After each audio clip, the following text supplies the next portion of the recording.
What's up guys, I'm back with another video, and today I'm going to show you 3 things. One of them is going to be a charging dock that's compatible with the Remap Kits by eXtremeRate or HexGaming. Another thing is a universal controller carrying case, and the last thing is going to be the PS5 Ultimate Controller by HexGaming. The first thing I'm going to start out with is the HexGaming controller. This controller and the carrying case was sent to me by eXtremeRate, which owns HexGaming. I have already been using it for about 4 months I think, but I decided to put it back in the box. I'm gonna open up this bad boy, then I can show you guys how I got to customize it.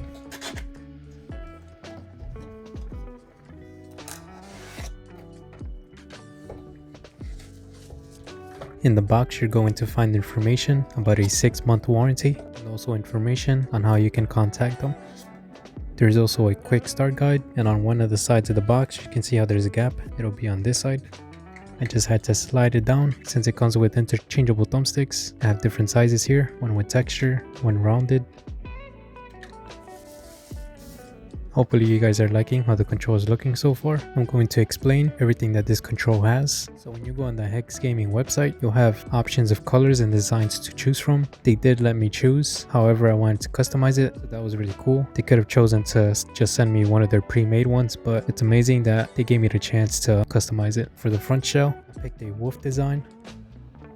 It's a glossy type of shell, which I'm usually not into, but for this control, I decided to try different colors and designs for it. I could have chosen a different touchpad as well, but I decided to stick with the wolf touchpad. For the trim, I chose a chrome silver. I did keep trying out different colors to see what worked. I almost decided to choose like a mint green, kind of like the O-rings. I felt like the chrome one kind of fit the look a little bit better. For my thumbsticks, I chose white, and underneath that, because you're able to choose the color for this too, I chose chrome gold, just to give it a bit of a different color underneath the buttons. Personally, I think that's working out. For the buttons, these are ones that I really did want to try. They have them for the thumbsticks as well. They're metal, and you can see that these are the green metal buttons, which is only for the action buttons and the D-pad. They have a grip to it, which I'm really liking. For the action buttons, they have a bullet shell design, and you can actually feel this texture, which can also act as a bit of a grip. They decided to put their little HexGaming logo for the PS button. Personally, I'm liking this button better than the original. Pressing on this one, it feels a little weird, I guess because of the shape. This rounded one just feels so satisfying to click on. Also feels easier to press on. And this is an original PS5 controller. What they do is customize it and add their own little touch. For the start and options buttons, I decided to go with the mint green. Mint green is actually a color I've been wanting to try as well, so I decided to incorporate it into this control. For the L1R1, I got the chrome silver as well. For the L2R2, mint green, just to give it a bit of color on the back. For the back shell, I wanted to try out the black texture. You can see there's little bumps there.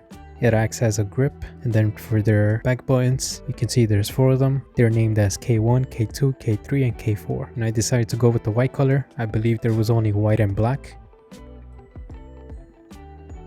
I also decided to have the clicky hair triggers installed on them, and these are the standard version, not the tactile, which are the ones that do make clicky sounds. These don't, and you can see I don't have to press the button all the way down for it to activate. That's as low as it goes. And that's the same for L1R1, just a nice little tap.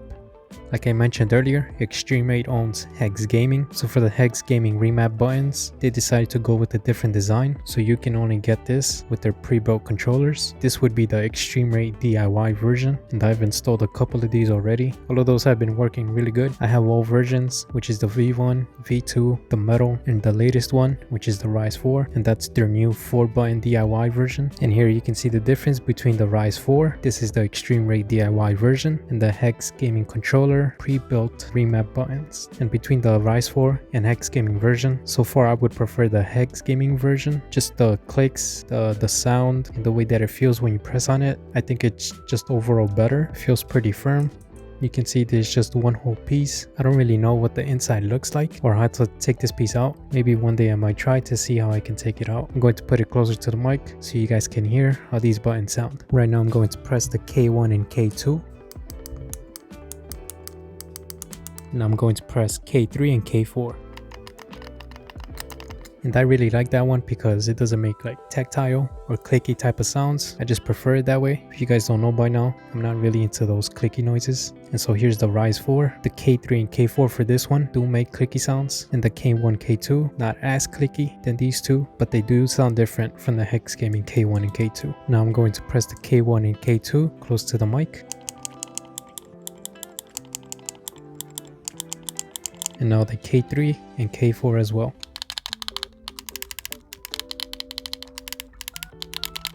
Hopefully you guys caught the difference in sound. So for this kit, just those clicky noises doesn't do it for me, because they do have versions where when you click on these, they're not as clicky, but for some reason they decided to make those clicky. But in terms of function, you know, these are working really great. And I'm also just not too fond of the way it feels when you click on them. They feel a little bit flimsy. K1 and K2 are not bad. They have improved compared to the older versions, so that's actually really good. And I'm not trashing the kit, I'm just explaining the differences and just things that I don't like. In other words, overall, the kit works amazingly. I've had no problem so far, and installation was really easy. One thing I started to notice so far from the 4 months that I've been using this control, the thumbsticks have been showing some wear and tear. You can see there's a line on the surrounding of it.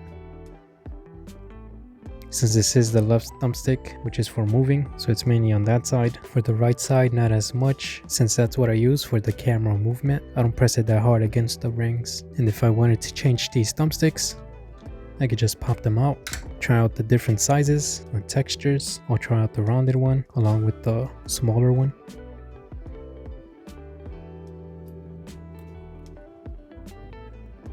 And there you have it, a nice and easy quick change. I do prefer the texture ones though. These feel nice and smooth, and they're similar to like the PS2 type of thumbsticks. One thing that I definitely was bummed out about was the textured back shell. I've tried out one of these before and it felt good, but for some reason this one feels different. I think it might have been a coating that was put on it and it just feels weird. The only way that I can explain how it feels is kind of like when you take a piece of paper that has glue underneath it and then you try and take that glue out and you can feel how it has that residue. That's what it kind of feels like. Not sure that was the best explanation, but hopefully you guys get what I mean, or at least some of you guys. So even though that was a bit disappointing, I'm not overthinking it. If I had the chance to choose a different back shell instead, then I probably would have done that. Maybe either their soft touch or the rubberized grip type. The controller is pretty pricey. With everything that I customized it with, it came around to about $300 with the taxes and possibly shipping. There is a lot of custom controls with back buttons and even these type of trigger buttons, and they do come out to around that price. So for this one, I would say it's worth it, but in the end, it's a big price for a custom control either way. I would say this control is for anyone who really does want to have back buttons and you just don't want to build it yourself, since like I mentioned, eXtremeRate has their DIY part that you can install your own remap kit with. Definitely something to think about before buying this control. I usually like to recommend to just DIY. It can save you a good amount of money doing it that way. By the way, I will be providing discount codes and any links to any of these products in case any of you guys are interested in what you see in this video. Let me know what you guys think about this control down in the comments below. I'm just gonna put this aside and unbox the carrying case that was also sent to me. It's supposed to be packaged differently, but for some reason they decided not to send me the box it should come with. I think it's supposed to come just like the other HexGaming box that you saw earlier, but either way, it's just a box that's gonna get thrown away.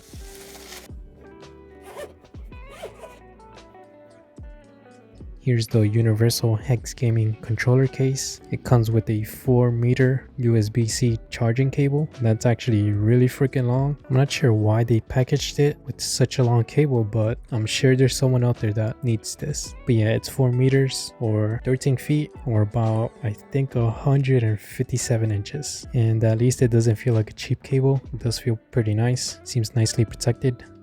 The wire feels tough, but honestly, I don't even think I'm going to use this. That's just way too long of a cable to use for me. Plus, I got a charging dock that I'm going to use and show you guys. It also comes with aiming rings. I've never actually used these, and this is my first time having this on hand. They provide 4 small ones and 4 big ones. Here's the size difference. And since I have interchangeable thumbsticks on my control, all I have to do is just pop this out. I'm going to grab the big ring, just put it underneath my stick, put it back in, and this should be able to help with my aiming. I think I will try these out, see how that works. From what I read, it helps so that you don't over aim your camera movement. I'm going to try out the small one on the left side. It is feeling pretty nice moving the sticks around, so much smoother. Instead of hitting the trim ring over here, it'll actually protect my sticks a little better. What I like about this carrying case is that it's compatible with controls that have the back buttons on them. It'll obviously have a better fit if it didn't have back buttons, but I'm just happy that this is compatible. And I say that because in my previous video I showed a protective case, armor case by Tumtok, and this design was made to fit the original PS5 controller, which means that if I have the remap kits on it, it just wouldn't work. But definitely a nice hard shell to protect the control. If it has the cable here, it's gonna feel way too bulky, especially if it's in a pouch here. When I close it, you can see I have to kind of force it. It'll still close, but I don't like the idea of my thumbsticks possibly being squished in there. So if anything, what I might do, or can do, is move the wire here. And you can see just how much more easily that closes, and the gap isn't as big without it being zipped up. You know, it's a breeze to close as well, but there's a chance that I might not even keep this wire in there. I think if it was shorter, I would have been using this. Thumbsticks, I could just put them right here as well, maybe in the pouch. Let's see how that closes. That's a little too bulky to have in the pouch. Gotta have to put it right here also. That's better. I also have a Switch Pro controller that I can put in here instead of the PS5 controller. It's gonna fit a lot more nicely since it doesn't have back buttons. Bam, no bulkiness, smooth closing. I also have an armored case for the Switch control. I can put that in here, close it up, put it on my HexGaming controller case, and that should close also. Amazing. Now I have double protection. So far, great experience with the case. What I'm not liking is that this can get squished in. I'm assuming it's like a soft cardboard that's in there. Then this is most likely gonna get damaged. I can easily press my thumbs and it feels like it might break or just fold. The outside feels harder than the inside, but if I do press it even harder, then this feels like it'll fold. Yeah, so I'm hoping I don't sit on this one day and then just completely destroy it. I like to take care of my stuff, so that probably won't happen. Other than that, I think it's a great case. The price though, not too sure about it. On the website it shows it's $35.99, and that is a lot for a carrying case, but I assume it's at that price because of the cable and the rings. I still think it could have been a lower price. I've seen some other ones on Amazon. They're about maybe $15, maybe a little more, but they don't provide stuff like a cable and the rings. I'm happy they got to send this to me. Pretty cool product. First time owning one of these, and definitely going to be using it a lot just to make sure my controller is protected, keep it dust free here and there. Now moving on to the last product, let me just move this aside. And here is a PS5 controller charging dock that's compatible with back buttons or remap kits from either eXtremeRate or HexGaming. I'm sure it's compatible with some other ones, but these are the back buttons that I've been using. This is the charging dock. You can actually place it right on top of your PS5 and it'll kind of camouflage. You won't even notice that it's a charging dock on top of it.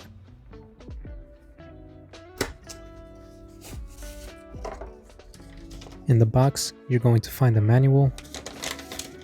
It's only in 2 languages.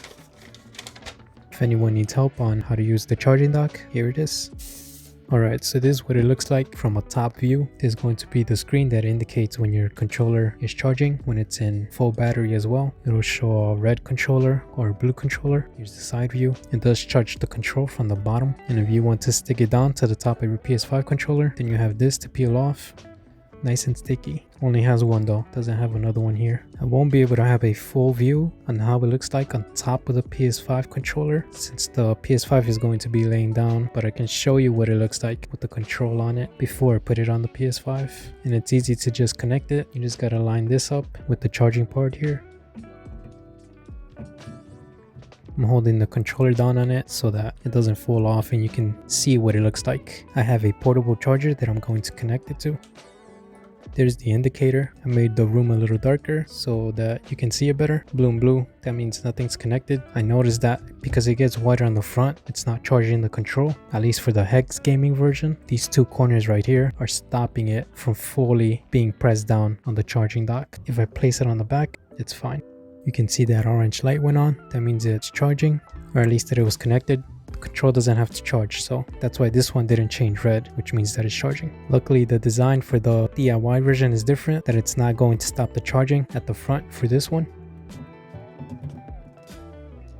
Orange light went on. This isn't changing again because this control doesn't have to charge. I usually do keep my controllers charged, but I do have this one that does need to charge. Remap kit as well. This one's the V2. You see the orange light, and the bottom one, being that it's the first one, is going to light up red. That means it's charging. I have a constant orange light going on. Here's the back. Top one went red because it needs to charge, and I can show you with 2 controllers on. It's fully charged, one currently charging. This is what it would look like from a side view if you have it on. I had to stick it down since the way I have it set up, it was making the front part come out, so I have to do it this way. Now I'm just gonna connect my control, and there you go. You can kind of see that bottom one is on red.